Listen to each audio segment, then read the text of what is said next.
water. From ancient times, water has been the symbol of life.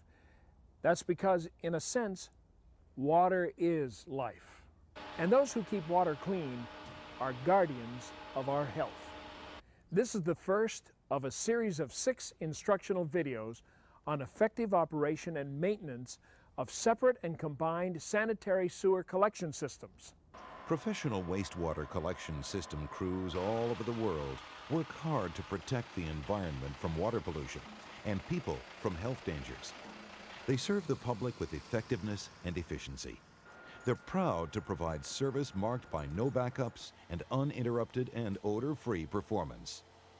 We're on the battlefront of protecting the environment and the health and safety of the public. And the way we operate and maintain our wastewater collection systems determines whether we win or lose the battle. Our job is to help you win that battle by providing know-how and training. For more complete information, you can consult these 2 operator training volumes entitled Operation and Maintenance of Wastewater Collection Systems. Here's the address and phone number where you can get the manuals and this series of training videos. You'll also find this information on the cover of this video. From time to time, as we demonstrate various procedures, you'll see a section number at the bottom of the screen like this. For more information, simply turn to that chapter and section in the manual. 2 last things. Number 1, your equipment may vary from what you see on the video, so you should always follow the manufacturer's directions for your equipment.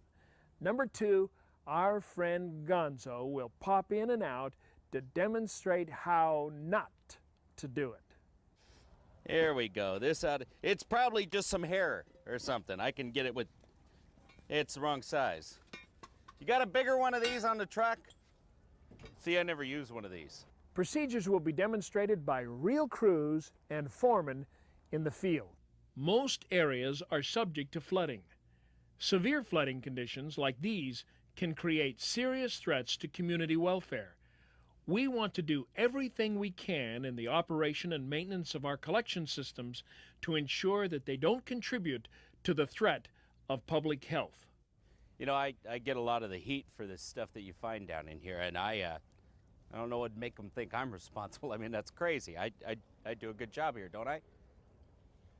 Come on, you guys, don't I? Nope. I mean, so some stuff gets through. You know, I'm...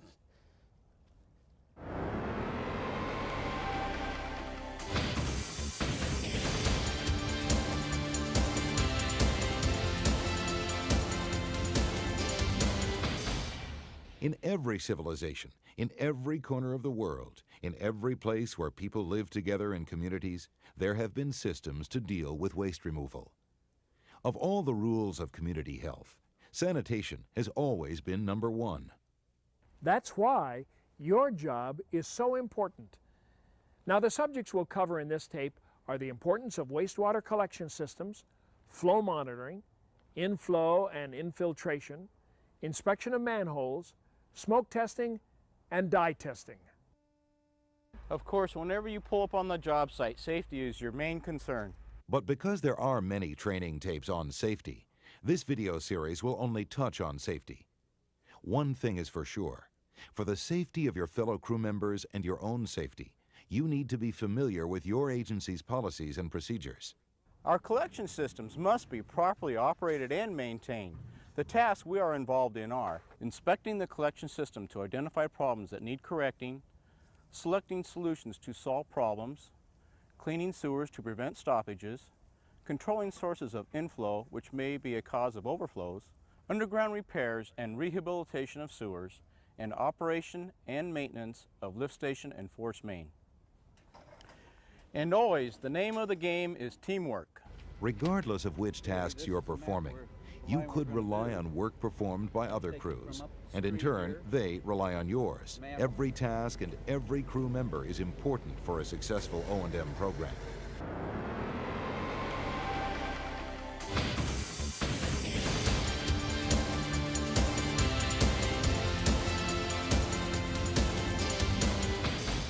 A major problem with many collection systems is sanitary sewer overflows, or SSOs. We don't want the sewer to be overloaded, overflow, run into the homes, into the streets, or into our businesses. Inflow and infiltration, I&I, can overload our sewers. Inflow comes from roof leaders, cellars, yard drains, around and through the holes in manhole covers that admit stormwaters or surface runoff. Infiltration is the seepage of groundwater into a sewer system, including service connections. Seepage frequently occurs through defective or cracked pipes, pipe joints, connections, or manhole walls. An important part of every operator's job is to be alert for sources of I&I.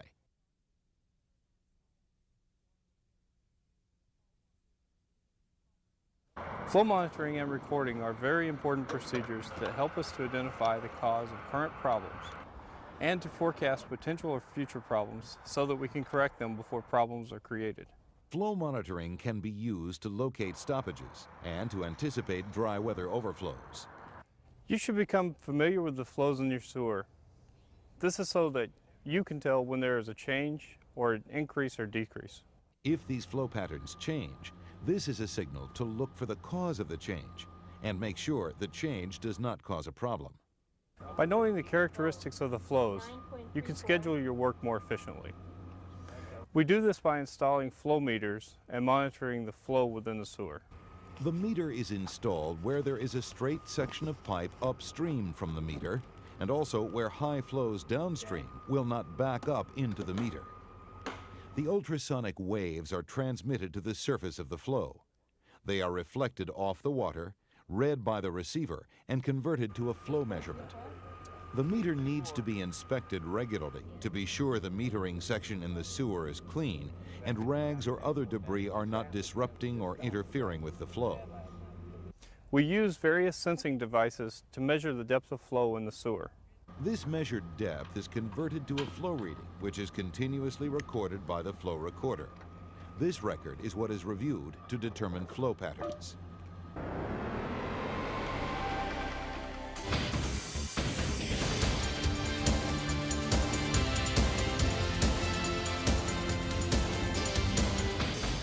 Because they're part of the collection system, manholes will require the same inspection and attention as the rest of the sewer network. Before the crew leaves the yard, they discuss the job with their supervisor. They also check out the equipment and the safety of the towing connections. One of the most important tasks is the operation of atmospheric testing equipment. Before we left the yard, Rick tested our gas detection equipment. Our safety and survival could depend upon this simple task. The properly operating equipment will detect atmospheric hazards. There are three major types of hazards: depletion or elimination of breathable oxygen, explosive or flammable conditions, and toxic atmospheres. Warning, these hazards could kill you. Review this section in your manual carefully. We're going to inspect two manholes, this one and the manhole downstream. Since these manholes are in the street, we have safely routed the traffic around our work site before doing anything else. Remember, traffic routing is essentially sign language. Make sure it's loud and clear.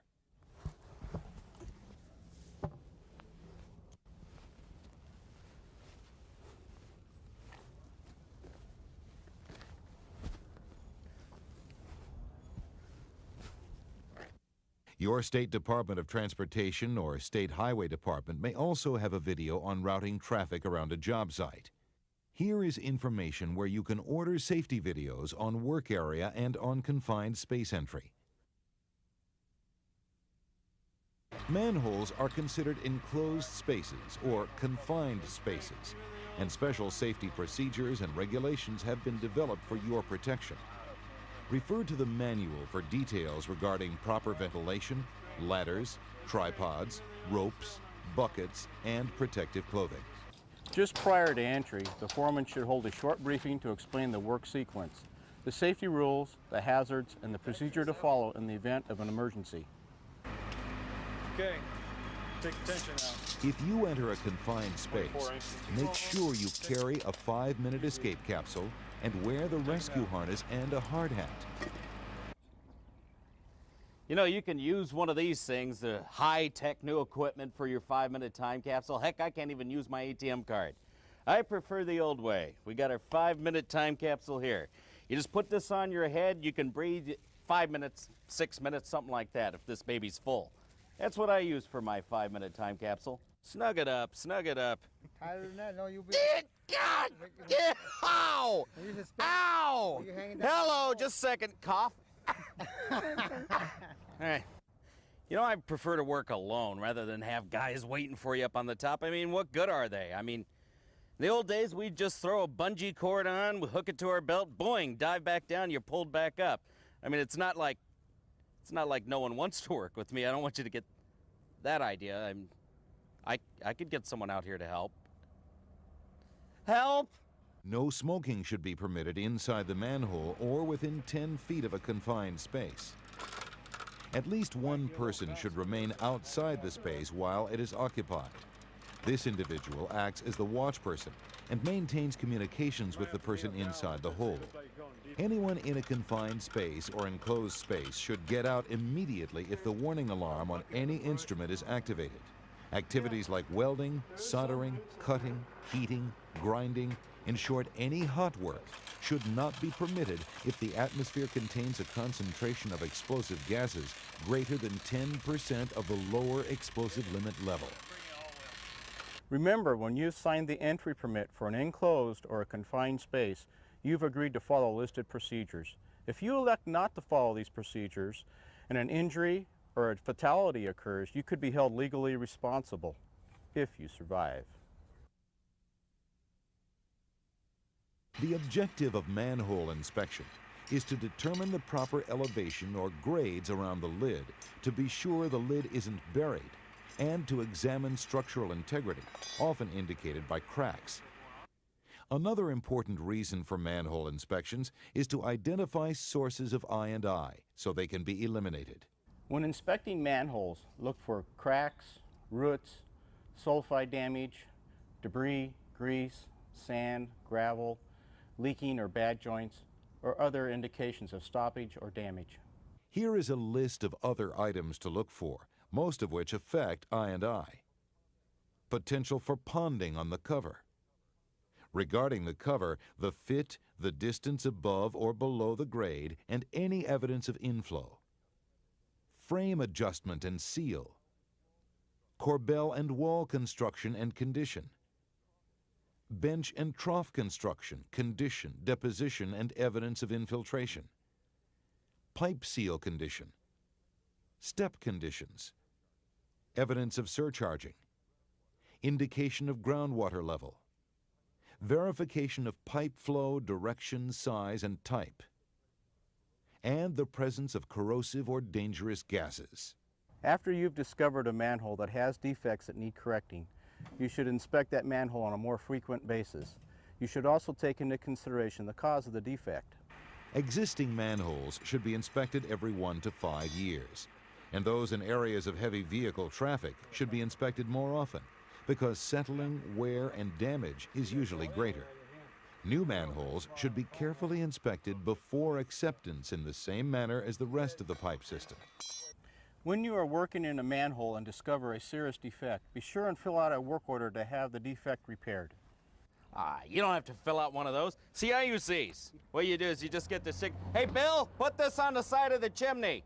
And try jiggling the handle, okay? You don't have to use these forms, folks. Use stickies. Don't waste the county's time out here trying to fill in space number 4, equipment number 6.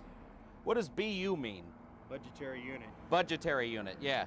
Okay, put this one down the tube a little bit, all right? Jiggle the handle. I'm telling you, folks, this is a better way. I've been doing this a while, kid. Listen to me. You'll go places.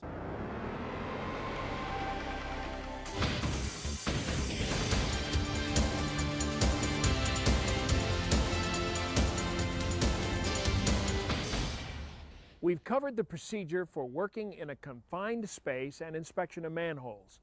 It's important to remember, many types of inspection tools are also available. For example, closed-circuit television inspection equipment and lamping. Lamping is a fast and economic way of checking to see if the sewer line is straight and is in line. All right, he's entering the hole now. They're lowering him down. Once he hits the bottom, he asks for slack, and we'll quit giving him slack on the cable, and he can bend over and lamp the hole for us. Lamping is using reflected sunlight or a powerful light beam to inspect a sewer between two adjacent manholes. He's bent over with the mirror between his legs, flashing downstream while the operator up top is flashing the light from the sun onto the mirror so the operator in the hole can see downstream, make sure everything is in line and nothing is obstructing the flow. The technique is done by me being lower down in the hole, and I bend over and I focus my mirror downstream to check for any obstructions and to be sure the line is free of any debris. If you can't see the light, the pipe is either out of line or there's an obstruction in the way, and you have to keep close records of this.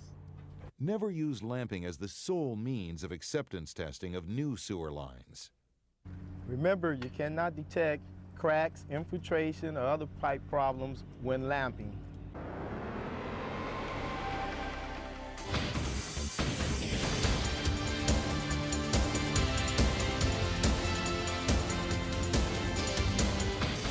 Still another inspection tool is smoke testing.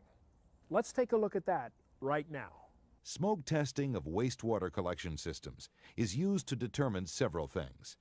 It can detect sources of rain or storm water, street or surface wash water, and in some cases irrigation water. All of these are sources of I&I. For economic reasons, locating inflow sources is generally done by first smoke testing the line in order to define problem areas for further tests or TV inspection.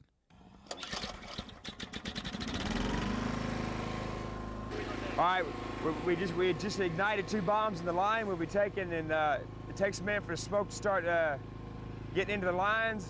He is getting the camera and a clipboard, and as you can see, if you look there, we have a bad leak, smoke coming out of the ground, and this is what we're looking for.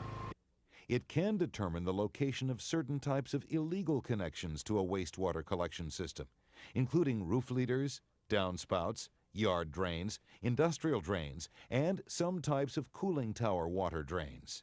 If you look over my shoulder here and see the smoke coming out of the top of the house, this is telling me that I know the smoke is getting through their laterals leading to the street, and it's going through the lines in the house, and there's no leaks there. These are the vent lines for your showers and sinks and your toilets in your house. Smoke testing can also find lost manholes, broken pipes due to settling, and diversion points. The location of smoke on the ground surface doesn't necessarily reveal where the smoke is escaping underground.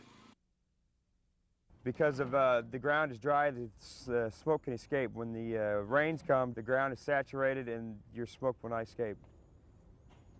This unit is a squirrel cage blower with a gasoline engine and a belt drive. All right, we're taking an inner tube from a regular inner tube from a tire. We set it on the manhole. We use it as a gasket to seal where the blower sits on top. All right.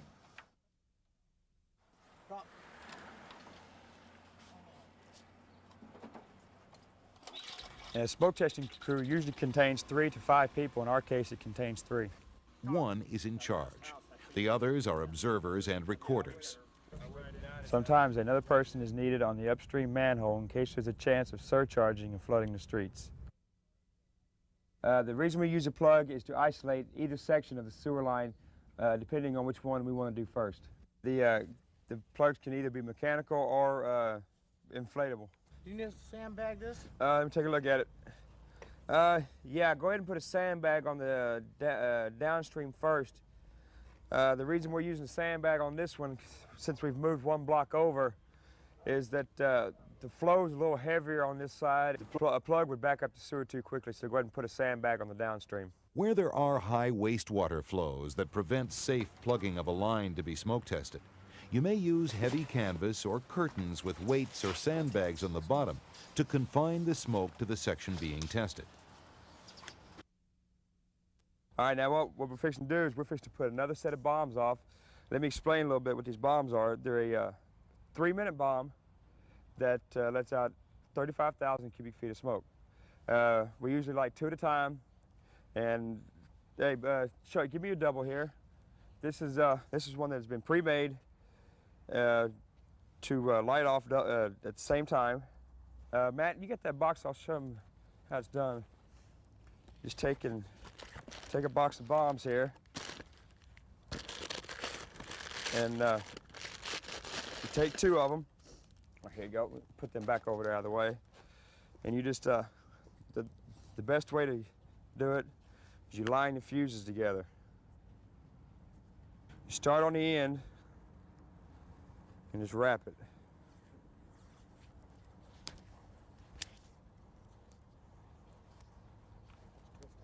And then the reason you put the tape at the very ends is if you don't, when the 3-stage bombs go off, they get indentations on them.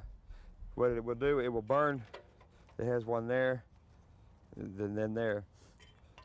When this one goes off, it'll burn through this piece of tape. But by the time it gets back down here, it won't go anywhere because your clamp holds them together. You twist your fuses together tightly, and then you take a twist tie that comes with the bombs. And what this does is this is just used for the beginning lighting of the bombs. You wrap it tight. This way, if you only have one lit, it will automatically light the other one because they're so close together. Hook it into a clamp that hangs from a chain on the bottom of our blower. That way, they're not left in the manhole. Fire in the hole. Shake.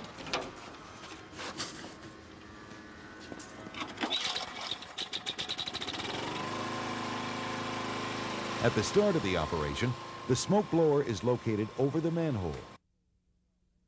If you notice, it's a real calm day out. You don't want to smoke test when it's windy because your smoke will dissipate before you have time to get there. The observers move away from the manhole in the direction of the pipeline being smoked, watching as they go for smoke on either side of the street. One records the source and nature of each incident, and the other photographs it, in this case with a still frame video camera. Where proper building plumbing exists, the crew sees smoke coming from the roof vents of the building drain system. Illegal connections are easy to find with this smoke testing because you will find it comes out everywhere. Nothing can be hidden from it. Okay, I think we have an illegal connection somewhere around here, this area here. Guys? Before moving on to the next house or building, the crew takes a careful look at the foundation of the building, particularly where the house service pipe would usually pass under the foundation footing. It may seem obvious, but when the vents quit smoking on top of the house, you know the smoke has run out. Most of the time, they don't need a second bomb, but that's always an option. A 5-minute bomb is usually all that's needed for a city block. What we do now is after these 2 runs have already been run, sometimes there are no pictures taken if there's no leaks. But since we have taken pictures on this run, we take our digital PhotoMan camera that goes with the computer. We hook up the tag lead from the computer into the camera. And as you can see here, the pictures from the computer are coming up from the camera. We're set up at manhole 221. What I'll do is I'll have to write all this into the paper from what manhole to manhole I went. Then we enter the footage, the size of pipe, and how many leaks were on each run. And now I'm fixing to clear the photos out of the camera and store them in the computer. And I started adding the runs that I'm doing on the paper into the laptop. Any location where smoke is showing should be fully described and recorded. Smoke testing of wastewater collection systems has the potential to alarm people in the area. Smoke from the test may enter homes and other buildings through defects in the sewer system. Smoke may be detected through dry traps, defective rings under commodes, vents terminated in an attic, or cleanout plugs missing from sewers. You need adequate preparation, plus good advanced public relations to avoid alarm if workers or residents suddenly see smoke in a building or home. This lady stepped out of her house. She was a little alarmed because she saw smoke everywhere. Jeff right now is explaining that we are smoke testing the area and not to be alarmed. Often it's a good idea to publish an announcement in the local newspaper. A similar announcement should also be displayed in the area where you will be smoke testing. Occupants should be requested to run some water into traps and sinks that are not used regularly before the test starts in order to fill the traps that may have dried out. Whatever you do, do not fail to thoroughly brief the local fire department and police departments.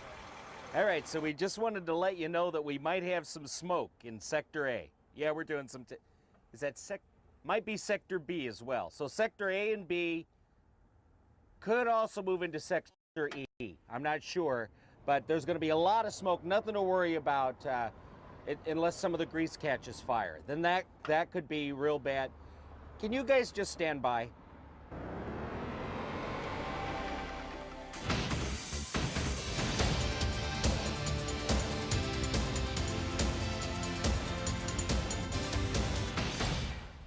Well, we're moving right along. Next, we'll discuss dye testing.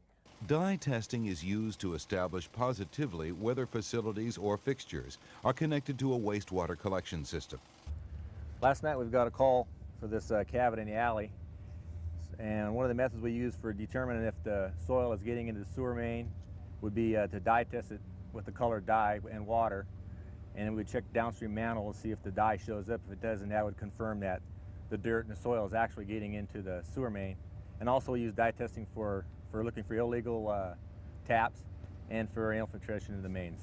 Dyes may also be used to reveal interconnections between sanitary and storm sewers. To do a dye test, we have a special manufactured dye. It comes in tablet forms. It looks orange, but when you add water to it, it turns to green. And what we do is we crush a few tablets up, and then we'll pour it in a cavity, and then add water to it to do the dye test. Some buildings may not show smoke at the vents during a smoke test because of dips or traps. These can be dye tested. A dye test is also useful when a yard or storm drain is suspected of being tied to the sewer. In short, anytime we find inflow or infiltration, dye testing is a good tool. Other uses of dye testing include estimating the velocity of flow and testing for infiltration and exfiltration. Contact the Water Pollution Control Agency to determine if there are any regulations regarding the use of dyes. These are harmless dyes for testing purposes. Tablets are easier to work with but take longer to dissolve. The other drawback is that they could sink into a sump or wet well and not circulate with the flow. Making them into a powder or starting with powder prevents that from happening. But powder is hard to use under windy conditions, so pre-mixing the dye or wrapping it in tissue paper is recommended. Now be careful with this dye because if you do spill it, it can stain. Now the dye we have here is the 2-mercaptoethanol green, which seems to work best. Oh, I've used some of the other colors in the past, but this one's worked. What? What? Regardless of the type of dye, it will dissolve in the flow. Here's the cavity. What I'm going to do is I'm going to dump some of the dye that I've crushed up already. I'll dump it in the cavity. Then what I'll do is I'll go to the truck, bring the hose over, and I'll add some water to it, and we just let the water run. And then we go to the downstream manhole and just wait for the dye to come through. For running water, we're waiting for the dye to come. And I'm using, you can use a flashlight or a mirror. A mirror works a little better with the sunlight because it's a much brighter light, so you can see better. Beginning to see some color now, it's starting to show up faintly, and it'll get pretty dark here in a little bit. Okay, there it is. It's really dark now, so we're getting good color now. You may need to work on private property. For that purpose, and to maintain good public relations, notify the people of the area and make arrangements for your dye testing program. We're here to dye test this building because there's a main in the back and then there's a main in the front, and we don't know which main the service goes to, so we're going to dye test the building to determine that. Hi. Hi, I'm here for the dye test. Hi there. Okay, come on in. So Bathroom's on the side? Mm-hmm. Okay, thank you.